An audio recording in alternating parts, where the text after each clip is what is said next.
அன்பார்ந்த ஞான ஒளி யூடியூப் சேனல் நேயர்கள் அனைவருக்கும் வணக்கம். இந்த பதிவில் சிம்ம ராசி அன்பர்களுக்கு குரு வக்கர பெயர்ச்சி பலன்கள் காணலாம். 2024 வருடம் வாக்கிய கணித பஞ்சாங்கப்படி குரோதி வருஷம் புரட்டாசி மாதம் 29ஆம் தேதி முதல் தை மாதம் 29ஆம் தேதி வரை ஒரு 120 நாட்களுக்கு ரிஷபராசியில் மிருகசீரிஷ நட்சத்திரம் 2ஆம் பாதத்திலிருந்து ரோகிணி நட்சத்திரம் 3ஆம் பாதம் வரை ஒரு 4 நட்சத்திர பாதங்கள் குருபகான் வக்கரகதியில் பின்னோக்கி சஞ்சாரம் செய்ய போகிறார். குரு வக்கர பெயர்ச்சியின் மூலம் சிம்ம ராசி அன்பர்களுக்கு என்ன மாதிரியான பலாபலன்கள் நடக்கும் என்பதை இந்த பதிவில் காணலாம். நம்முடைய ஞான ஒளி யூடியூப் சேனலை பார்த்து கொண்டிருக்கக்கூடிய அன்பர்கள், இதுவரை சப்ஸ்கிரைப் செய்த அன்பர்கள் மறக்காமல் நம்முடைய சேனலை சப்ஸ்கிரைப் செய்து கொடுவிருக்கின்ற ஆல் பட்டன் அழுத்திங்க. நன்றி. 2024 வருடம் குரோதி வருஷம் சித்திரை மாதம் 18ஆம் தேதி பாக்கியத்திலிருந்து தொழில் ஜீவன கர்மஸ்தானத்திற்கு குருபகான் பெயர்ச்சி ஆனார். சிம்மராசிக்கு 10வது வீட்டிலே கோச்சாரத்திலே 10வது வீட்டிலே குருபகான் வரும்போது வேலை செய்து கொண்டிருப்பவர்களுக்கு உயர் அதிகாரிகளால், முதலாளிகளால், எதிர்பாலினவர்களால் வேலை விஷயமா கொஞ்சம் தொந்தரவுகள் வரும்.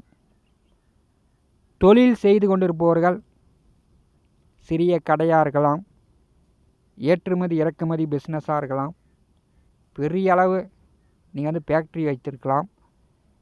சுய தொழில் செய்து கொண்டிருப்பவர்கள் முதலாளிகளுக்கு மென்மேலும் லாபங்களை கொடுக்கக்கூடிய வழியில் குருபகான் 10வது வீட்டில் அமர்ந்து சிம்மராசி அன்பர்களை முதலாளியாக்கி கொண்டிருக்கிறார். சிம்மராசிக்கு முதல் தர ராஜ யோகாதிபதி குரு பகவான். சிம்மராசிக்கு குரு யார் என்றால் 5வது வீட்டிற்கும் 8வது வீட்டிற்கும் அதிபதியானவர். உங்கள் தாத்தா செய்த புண்ணியம் சிம்ம ராசி அன்பர்களுக்கு பெயர், புகழ், மதிப்பு, மரியாதை, அந்தஸ்து, அரசியலில் கௌரவம், நீங்கள் முதலாளியாவதற்கான வாய்ப்புகள், எப்போது கம்பீரமாக தைரியமாக தன்னம்பிக்கையாக அப்படி நீட்டாக போய்ட்டு நீட்டாக வர மாதிரி சொகுசான வாழ்க்கையெல்லாம் கொடுக்கறது.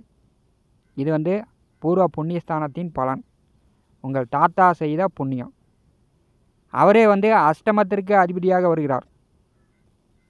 நீங்கள் நேரு வழியில் செல்லாமல் குறுக்கு வழியில் செல்லும் பொழுது அசிங்கம், அகமானம், கடன் காட்சி தொந்தரவு, கோர்ட்டு கேஸு வழக்கு வில்லங்கம் இப்படி வந்து விடுகிறது. சிம்ம ராசி அன்பர்கள் கள்ளச்சாராயம் காசும்போது, கள்ள நோட்டு அடிக்கும்போது, அரசுக்கு விரோதமான செயல்கள் செய்யும்போது கண்டிப்பாக அசிங்க, அகமானம், வம்பு வழக்கு, கோர்ட்டு கேஸு, சட்ட சிக்கல் இப்படி நீங்கள் எதிர்பாராமல் உங்களை ஆட்கொண்டு விடும். அதே மாதிரி ரம்மி ஆடுவது, இன்டர்நெட்டில் போய் பணத்தை விடுவது, அதிர்ஷ்டங்களை நம்புவது, மின்னலை பிடிக்கிறேன் இடியா பிடிக்கிறேன்னு நீங்கள் பேராசைப்படும் போது பெரிய அளவு கடன் கடன்காரனாக ஆகக்கூடிய வாய்ப்புலாம் சிம்மராசி என்பதுக்கு உண்டு.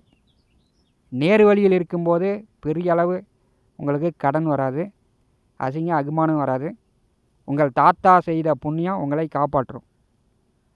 குருபகானே அஷ்டமாதிபதியாக இருக்கும்போது எப்படியும் உங்கள் மனநிலையை மாற்றி உங்கள் பெயரை கெடுத்தே தீரும். சிம்ம ராசி அன்பர்களுக்கு தொழில் ஜீவன கர்மஸ்தானத்திலே புரட்டாசி மாதம் 29ஆம் தேதி முதல் குருபகான் வக்கரகதியில் பின்னோக்கி செல்லும் பொழுது சுக பாக்கியாதிபதி செவ்வாய் நட்சத்திரத்திலே குரு பின்னாடி வக்கரகதியில் செல்ல போகிறார். குரு வக்கரகதியில் பின்னோக்கி செல்லும் பொழுது அவர் பார்க்கக்கூடிய 3 வீடுகளுக்கு பலம் அதிகம். குரு அமர்ந்த வீட்டை விட குரு பார்க்கும் வீட்டுக்கு கோடிய புண்ணியம் உண்டு. வக்கர குருபகானுடைய 9ஆம் பார்வை சிம்மராசிக்கு 6வது வீட்டின் மேல் விழுகிறது. இதுவரை உங்கள் உடலில் தெரியாத நோய் இருந்துச்சுன்னா அது தெரிந்து அதுக்கு நல்ல மருத்துவரிடம் ட்ரீட்மெண்ட் எடுத்து அந்த நோயை அகற்றுவீர்கள். இதுவரை தீராத கடன் இருந்துச்சுன்னா கடன் மேல் கடன், வட்டி மேல் வட்டி, ஒரு பக்கம் கடன் வாங்கி ஒரு பக்கம் கடன் கொடுத்து கொண்டிருக்கிறேன் அப்படின்னு தீராத கடன் இருப்பவர்களுக்கு அந்த கடன் கொஞ்சம் குறைய வாய்ப்புண்டு. நீங்கள் எந்த அளவு கடன் இருக்குதோ அதில் ஒரு 50% கடன் குறையும். மறைமுக எதிர்ப்புகள், போட்டி பொறாமைலாம் விலகும். 6ஆம் வீட்டை குருபகான் வந்து 9ஆம் பார்வையால் பார்வை செய்யும்போது மறைமுக எதிர்ப்புகள், போட்டி பொறாமை தொல்லைகள் சிம்மராசி என்பதற்கு நிவர்த்தி ஆகும். இதுவரை வந்து வேலையில் வந்து ஒரு தொந்தரவாக இருந்துச்சு, டென்ஷனாக இருந்துச்சு, உயர் அதிகாரிகள் டார்ச்சர், எதிர்பாலினர்கள் வழியில் தொந்தரவு, இப்படிலாம் வந்து சிம்மராசி என்பதற்கு இருந்துச்சுன்னா அதெல்லாம் நிவர்த்தி ஆகும். 6ஆம் வீட்டை குருபகான் பார்வை செய்யும்போது வம்பு வழக்கு, கோர்ட்டு கேஸு, சட்ட சிக்கல் இருந்துச்சுன்னா அந்த சட்ட சிக்கல் நீங்கும். எண்ணற்ற நன்மைகளை கொடுக்க போகிறார். வக்கர குருபகானுடைய நேர் 7ஆம் பார்வை சுகஸ்தானத்தின் மேல் விழுகிறது. பெரும்பாலும் சிம்மராசி என்பதற்கு சுகக்கேடு நீங்குகிறது. படிப்பில் தடை தாமதம் இருந்துச்சுன்னா, உயர்கல்வி படிப்பதில் தடை இருந்துச்சுன்னா அந்த தடையெல்லாம் நிவர்த்தி ஆகும். தடை உடைந்து நீங்கள் வந்து உயர்கல்வி தாராளமாக படிக்கலாம். தாயார் உடல் ஆரோக்கியம் நன்றாக இருக்கும். சொத்து பத்து நிலங்கள் வழியில் ஏதோ தொந்தரவு இருந்துச்சுன்னா அதில் நிவர்த்தி ஆகும். புதிய வீடு, புதிய வண்டி வாகனம், புதிய நிலபுல சொத்து சேர்க்கைலாம் உண்டு. புரட்டாசி மாதம் 29ஆம் தேதிக்கு பிறகு வீடு, மனை, நிலபுல சொத்து சேர்க்கை சிம்ம ராசி அன்பர்களுக்கு உண்டு. பூர்வ புண்ணியாதிபதி வக்கரகதியில் நேர் 7ஆம் பார்வையால் பார்வை செய்யும்போது சுகஸ்தானம் மிக பலமாக இருக்கிறது. வீடு, நிலபுல சொத்துக்கெல்லாம் வாங்குவீங்க. வக்கர குருபகானுடைய 5ஆம் பார்வை சிம்மராசிக்கு 2வது வீட்டின் மேல் விழுகிறது. அங்கே வந்து ஏற்கனவே கேது அமர்ந்திருக்கிறார். சிம்மராசியை நோக்கி கேது வந்து கொண்டிருக்கிறார். 2வது வீட்டை குருபகான் பார்வை செய்யும்போது நீங்கள் சொன்ன சொல்லு, கொடுத்த வாக்கை காப்பாற்றலாம். ஏன்னா வக்கர குரு உங்கள் வாக்கு வன்மையை சிறப்பாக்குகிறது. பண பற்றாக்குறை நீங்கும். குடும்பத்தில் சண்டை சச்சரவு, சலசலப்பு, பயம், பதற்றம் இதெல்லாம் வந்து சிம்மராசி என்பதற்கு நிவர்த்தி ஆகும். வக்கர குருபகானுடைய 5ஆம் பார்வை 2வது வீட்டின் மேல் விழும்போது சிம்ம ராசி அன்பர்களுக்கு பல்வலி, முகத்தில் காயங்காயம், தொண்டையில் சளி, இருமல், ஆஸ்துமா பிரச்சனை, கை கால் எலும்பு மூட்டு வலி, இந்த மாதிரி உடலில் ஏற்பட்ட தொந்தரவுகள் நீங்கும். சொன்ன சொல்லு, கொடுத்த வாக்கை காப்பாற்றுவீங்க. உங்கள் பேச்சு வந்து தன்மையாக இருக்கும். சிம்மராசிக்கு நேர் 7ஆம் வீட்டிலே சனி பகவான் வக்கர நிவர்த்தி அடைந்து நேர்கதியில் முன்னோக்கி செல்வார். அதாவது ஐப்பசி மாதம் 13ஆம் தேதியிலிருந்து களத்தரக்காரகன் வக்கர நிவர்த்தி அடைந்து முன்னோக்கி செல்லும் பொழுது கண்டகச்சனியின் பாதிப்புகள் கொஞ்சம் கூடுதலாக இருக்கும். அதாவது கம்யூனிகேஷன் தொடர்புகள் வழியில் கொஞ்சம் கவனமாக இருக்கணும். நண்பர்கள், உறவினர்களிடம் கொடுக்கல் வாங்கல் இல்லாமல் பார்த்துக்கணும். குடும்ப உள் விவகாரங்களை அப்படியே வந்து நண்பர்களிடமோ, உறவினரிடமோ, உங்களிடம் பழகக்கூடியவர்களிடமோ குடும்ப உள் விவகாரங்கள், குடும்ப ரகசியங்களை மற்றவர்களிடம் சொல்லக்கூடாது. 7ஆம் வீட்டிலே சனி அமர்ந்து நேர் 7ஆம் பார்வையால் சிம்மராசியை பார்வை செய்து கொண்டிருக்கிறார். அப்போ வந்து குடும்ப ரகசியங்களை வெளியில் யார்ட்டையும் சொல்லாதீங்க. பணம் கொடுக்கல் வாங்கல் இல்லாமல் பார்த்துங்க. கணவன் மனைவிக்குள் கருத்து வேறுபாடு இல்லாமல் பார்த்துங்க.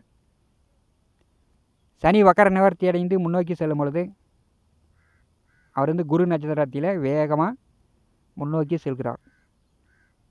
குடும்பத்தில் கலகம், காரிய தடை இதெல்லாம் கொஞ்சம் சாதகமாக உங்கள் பக்கம் சாதகமாக வரும். திருமண வயதில் உள்ளவர்கள், வரன் பார்த்து கொண்டு இருப்பவர்கள், வரன் செட் ஆச்சுன்னா உடனே கல்யாணம் பண்ணிக்கோங்க. இது வேணாம், அது வேணாம், அப்படி பார்க்குறேன், இப்படி பார்க்குறேன், கொஞ்சம் பெரிய இடமாக பார்க்குறேன் அப்படின்னு எதிர்பார்த்தீங்கன்னா சிம்மராசி என்பதற்கு ஏமாற்றங்களே மிஞ்சி இருக்கும். இதையும் நீங்கள் புரிந்து கொள்ளுங்கள். குருபகான் வக்கரகதியில் பின்னோக்கி செல்லக்கூடிய காலகட்டம். சிம்மராசிக்கு 11வது வீட்டிலே லாபஸ்தானத்திலே செவ்வாய் பகவான் சஞ்சாரம் செய்கிறார்.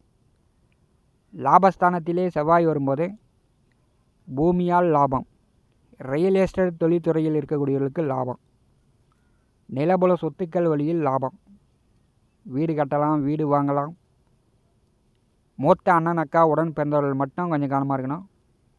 மற்றபடி செவ்வாய் பகவானால் உங்களுக்கு யோகம்தான். 8வது வீட்டிலே ராகு அமர்ந்திருக்கிறார். நீங்கள் போகின்ற பாதை சரியாக இருந்துச்சுன்னா, நேராக இருந்துச்சுன்னா உங்களுக்கு தொந்தரவு இல்லை. நீங்கள் கொஞ்சம் குறுக்கு நெருக்கமாக கரடு முரடான பாதையில் சென்றீர்கள் என்றால் உடனே பணக்காரர் ஆகணும் அப்படின்னு பேராசைப்பட்டீங்கன்னா இந்த ராகு வந்து அசிங்க, அகுமானம், வம்பு வழக்கு கோர்ட்டு கேஸு இப்படிலாம் கொண்டு வந்து கொடுக்கக்கூடிய அமைப்பு உண்டு. இதில் வந்து நேரு வழியை கடைபிடிங்க. இந்த காணொலியை பற்றி உங்களுடைய மரண கருத்துக்களை நம்முடைய கமெண்ட் பாக்ஸில் பதிவு செய்யுங்கள். நம்முடைய ஞானவழி யூடியூப் சேனலை பார்த்து கொண்டிருக்கக்கூடிய அன்பர்கள், இதுவரை சப்ஸ்கிரைப் செய்த அன்பர்கள் மறக்காமல் நம்முடைய சேனலை சப்ஸ்கிரைப் செய்து கூட இருக்கின்ற ஆல் பட்டன் அழுத்துங்க. தினந்தோறும் நம்முடைய சேனலில் ஜோதிட பலன்கள் பதிவிடப்படும். உடனுக்குடன் பார்த்து பயன்பெறுங்கள். நன்றி, வணக்கம்.